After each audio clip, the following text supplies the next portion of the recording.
সকালে ইসরায়েলের বিভিন্ন সামরিক অবকাঠামো লক্ষ্য করে ক্ষেপণাস্ত্র হামলা চালায় ইরান।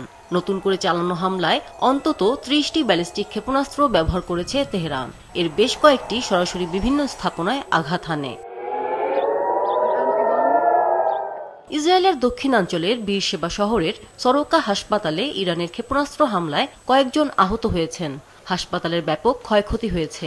তবে ইরানের রাষ্ট্রীয় সংবাদ সংস্থা IRNA বলেছে, ক্ষেপণাস্ত্রের মূল লক্ষ্য হাসপাতাল ছিল না, বরং দেশটির সেনাবাহিনী ও গোয়েন্দা দপ্তরের একটি প্রধান কেন্দ্র ছিল।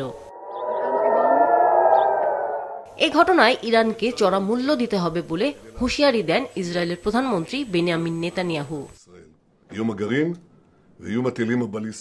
অন্যদিকে ইরানের আরেক শহরে ভারী পানির পারমাণবিক চুল্লিতে হামলা চালিয়েছে ইসরায়েল।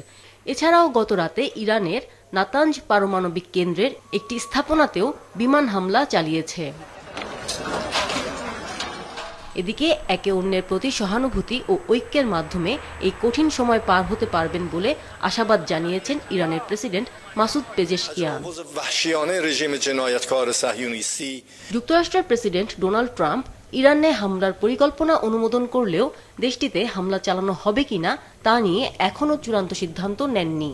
তবে ইসরায়েল ও ইরানের সংঘাতে যুক্তরাষ্ট্র যেন আর জড়িত না হয় তার জন্য হোয়াইট হাউসের সামনে একদল বিক্ষোভকারী বিক্ষোভ করেন।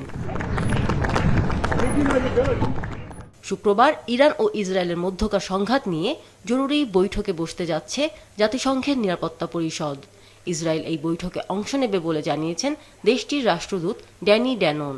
এছাড়াও শনিবার তুরস্কের ইস্তাম্বুলে অনুষ্ঠিত হতে যাচ্ছে মুসলিম দেশগুলোর জোট অর্গানাইজেশন অব ইসলামিক কোঅপারেশন OICর বিশেষ অধিবেশন।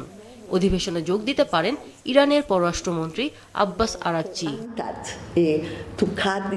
আমিনা লুসি, মাছরাঙা, নিউজ ডেস্ক।